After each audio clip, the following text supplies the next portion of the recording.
छत्रपती शिवाजी महाराज की जय भवानी, जय शिवाजी, नारायण देव भैरवनाथ जोगेश्वरी माता की जय, सांग भले मला, सांग भले, काशीनाथाचे सांग भले,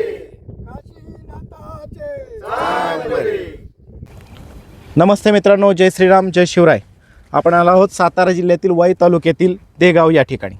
मित्रांनो, या ठिकाणी सालाबादप्रमाणे भैरवनाथ देवाच्या यात्रा उत्सवानिमित्त तसेच छत्रपती शिवाजी महाराजांच्या जयंतीनिमित्त दिनांक 25 एप्रिल रोजी भव्य दिव्य असं ओपन बैलगाडा शर्यतीचं मैदान संपन्न होणार आहे. या मैदानाचं आयोजन नियोजन कसं आहे, या मैदानाची बक्षीस रचना कशी आणि हे मैदान कशा पद्धतीने संपन्न होणार आहे, हे सगळं आपण या मुलाखतीच्या माध्यमातून आयोजकांकडून जाणून घेणार आहोत. चला तर बघ.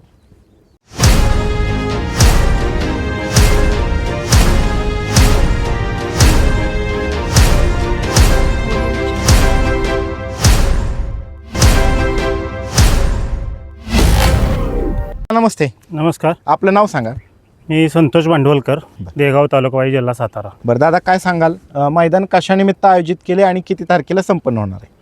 हे मैदान देगाव तालुका वाई, जिल्हा सातारा या गावचे आराध्य ग्रामदैवत श्री भैरवनाथ यात्रा आणि अखंड हिंदुस्थानचे आराध्य दैवत श्री छत्रपती शिवाजी महाराज यांच्या जयंतीनिमित्त आयोजित केलेलं आहे.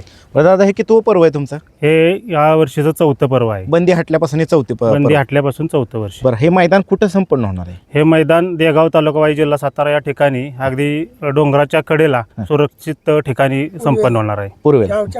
बरं, त्याचबरोबर दादा, मैदानाची तारीख किती? मैदान हे शनिवार दिनांक 25/4/2026 रोजी संपन्न होणार आहे. बरं, मैदानाच्या परवानगीची प्रोसेस कुठपर्यंत आली? मैदानाच्या परवानगीची प्रोसेस ही पूर्ण झालेली आहे आणि नियमानुसार सर्व त्यांच्या अटी पूर्ण केलेल्या आहेत. परवानगी देणाऱ्या अधिकाऱ्यांकडून या मैदानाची पाहणी करण्यात आली का? आलेली आहे. बरं दादा, ह्या मैदानावरती आत्ता चालूला किती मैदान झाली? हे 4थं मैदान आहे चालूला. चालूला. बरं, मागचं कोणतं पर्व, कुठलं मैदान झालं या ठिकाणी? ह्याच्यापूर्वी भुईंजच्या लोकांनी आयोजित केलेलं मैदान या ठिकाणी संपन्न झालेलं आहे. बरं, संपन्न झालं. ते पण ओपनचं? ते ओपनचं. बरं, मैदानाचं स्वरूप कसं आहे आपलं? आदत आहे, ओपन आहे का दुसरं आहे? ओपन मैदानाचे आहे. स्वरूप आहे. बरं दादा, आता ओपनचं तुम्ही मैदान घेताय, त्यामुळे मैदानाचं बक्षीचं स्वरूप सांगा प्रथम ते शेवटपर्यंत.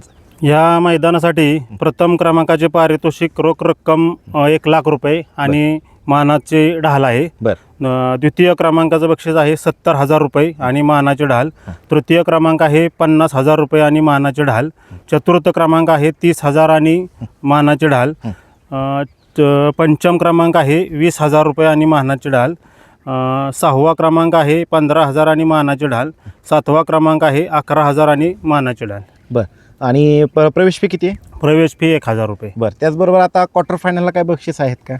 क्वार्टर फायनलसाठी प्रत्येकी 2,000 रुपये आणि मानाचे ढाल. मानाचे ढाल आहे. बरं, आणि हे मैदानाचे लॉट कधी काढले जातील? मैदानाचे लॉट 24 एप्रिल रोजी बरं, संध्याकाळी 7 वाजता. बरं, हे संपूर्ण मैदान मान्य सर्वोच्च न्यायालय, महाराष्ट्र शासन आणि अखिल भारतीय बैलगाडी संघटना महाराष्ट्र राज्य आणि अखिल भारतीय बैलगाडी संघटना वाई तालुका यांनी घालून दिलेल्या नियम अटीनुसारच पार पडेल का? हां. या मुलाखतीच्या माध्यमातून तुम्ही महाराष्ट्रातील तमाम बैलगाडी चालक मालकांना या मैदानामध्ये सहभागी होण्याच्या संदर्भात आणि वेळेत ऑनलाईन नाव नोंदणी करण्याच्या संदर्भामध्ये काय आव्हान कराल? भैरवनाथ बैलगाडा संघटना देगाव यांच्या वतीनं मी महाराष्ट्रातील तमाम बैलगाडा चालक मालक यांना आवाहन करतो की आपण जास्तीत जास्त संख्येने या ठिकाणी मैदानावर आपले नाव नोंदणी करून प्रवेश फीची नोंदणी करून आपण या मैदानासाठी सहकार्य करावं असं आवाहन मी बैलगाडा संघटना देगाव यांच्या वतीनं करतो. चालते, धन्यवाद दादा. धन्यवाद. दादा नमस्ते. नमस्कार. आपलं नाव सांगा, परिचय द्या. माझं नाव विजय इताबे, बरं, मुक्काम पोस्ट देगाव तालुका वाई, जिल्हा सातारा. दादा काय सांगाल ह्या फाटीचं वैशिष्ट्य? ह्या फाटीवरती आता चालूला किती मैदान झालीत? आत्ता चालूला हे 4थं मैदान आहे. बरं, मागचं पर्व कुठलं झालं या मैदानावरती? या मैदानावर मागचं पर्व शुभमन्ना पवारां यांचं भुईंचं जे मैदान होतं ते मैदान आता 1 एप्रिलला पार पडलेलं आहे. पार पडलेलं आणि ते पण विना अपघात पार पडलेलं आहे. विना अपघात व्यवस्थित पार पडलेलं आहे आणि चांगला प्रतिसाद मिळाला होता त्याला. हो, चांगला प्रतिसाद. बरं दादा, आता आपण वळू मैदानाकडं. मैदानाचं रान कसं आहे, माती कशी? मैदानाचं रान कटनाचं आहे हां, आणि उराट्या रान आहे. उराटी रान आहे. उराटी. बरं, त्याचबरोबर एकूण मैदानामध्ये किती फाट्या आहेत? एकूण मैदानात 8 फाटे आहेत. 8 फाट्यात. फाटीच्या आतातमधलं अंतर किती? आतामधलं 14 फूट अंतर आहे. बरं, आता पल्ला किती ॲक्च्युअल आपण टेपने मोजला? पल्ला सर्व पहिला 900 फूट हा. आहे, पण आपण खाली उभं राहण्यासाठी गाड्या आपण 5 गट एका टायमिंगला खाली सोडणार आहे. बर. त्यामुळं बैलांना उभं राहण्यासाठी जागा राहावी म्हणून खाली 50 फूट अजून रान कमी करून 850 फूट आपण त्यासाठी रान ठेवणार आहे. बरं, अजून त्याच्या व्यतिरिक्त साईडला जागा आहे ना बैलांना उभं राहण्यासाठी? साईडला भरपूर जागा आहे. किती गट उभं राहू शकतात? 10 गट उभं राहू शकते, उभं राहू इतकी जागा आहे. बरं, त्यानंतर निकाल रेषेसमोर जागा किती दादा? निकाल रेषेच्या पुढं जवळजवळ 600-700 फूट जागा आहे. 600-700 फूट जागा आहे, मात्र निकाल संपल्यानंतर उराटी. हा, उराटी आहे. ही बैलगाडी मालकांनी नोंद घ्यावी. त्याचबरोबर पुढं समोरच्या साईडला जाळी निकाल संपल्यानंतर 600-700 फुटावर तिथं कसं काय नियोजन? ती जाळी जाळीच्या बाजून आम्ही ट्रॉयला सोडणार आहे. नेहमीप्रमाणे ट्रॉयला सोडणार. बरं, त्यानंतर मैदानाच्या उत्तरेच्या बाजूला लांबवरती एक विहीर आहे, तिथं कसं काय नियोजन? तिथं पण आम्ही ट्रॉयला सोडणार आहे. ट्रॉल्या सोडणार, सुरक्षेची सगळी काळजी घेतली जाईल. सुरक्षेची सगळी काळजी घेणार. दोन्ही बाजूला एकूण किती टक्के बॅरिकेड आहेत? 50% बॅरिकेड आहे. बरं, त्याचबरोबर खाली सुट्टीला कॅमेरा आहे का? हा, सुट्टीला कॅमेरा आहे. त्याचबरोबर झेंडा पंच म्हणून तिथं कोण काम पाहणार आहे? झेंडा पंच म्हणून धनावडे बापू कोरेगाव. बरं, मैदानाचं समालोचन कोण कोण करणार आहे? समालोचक प्रतापदात्या झांजुर्णे हां. आणि विकास सर जगदाळे. या मैदानाचं निकाली पंच म्हणून कोण काम पाहणार आहे? यात्रा कमिटी पाहणार. बरं, आणि अटीतटीचा निकाल झाला तर? वाईब बैलगाडी संघटना हां. आणि विलास देशमुख यांच्या हे त्यांच्या मार्गदर्शनाखाली मैदान. मार्गदर्शन. बरं, त्याचबरोबर दादा, या ज्या दिवशी मैदान संपणार आहे त्या दिवशी या ठिकाणी दिवसभर पशुवैद्यकीय अधिकारी उपस्थित राहतील का? हा, राहणार आहेत. मैदान गावापासून लांब आहे, एका साईडला डोंगराच्या पायथ्याला, तर पिण्याच्या पाण्याच्या टँकरची व्यवस्था करण्यात आली का? पिण्याच्या पाण्याची टँकरची सगळी व्यवस्था आहे. बरं, ॲम्ब्युलन्सची व्यवस्था आहे. बरं, त्याचबरोबर या मैदानामध्ये ज्या तांत्रिक त्रुटीत अडचणीत अडथळेत हे मैदान सुरू होण्याच्या दिवशी सकाळी त्याचा योग्य तो बंदोबस्त केला जाईल का? केला जाईल. ज्या ठिकाणी मातीची आवश्यकता आहे त्या ठिकाणी माती, ज्या ठिकाणी बॅरिकेडची आवश्यकता आहे त्या ठिकाणी बॅरिकेड, आणि ज्या ठिकाणी ट्रॉलीची आवश्यकता आहे त्या ठिकाणी ट्रॉली लावून त्याचा योग्य तो बंदोबस्त केला जाईल. बरं, या मुलाखतीच्या माध्यमातून तुम्ही महाराष्ट्रातील तमाम बैलगाडी चालक मालकांना काय आव्हान करताल या मैदानामध्ये सहभागी होण्याच्या संदर्भामध्ये? या मैदानासाठी बैलगाडी संघटना, बैलगाडी शौकीन, बैलगाडी चालक मालक यांनी गेल्या 3 वर्षापासून भरपूर सहकार्य केले. तसंच यंदाही सहकार्य करावं, भरपूर उपस्थितीनं नोंद करावी आणि मैदानासाठी हजर राहावी.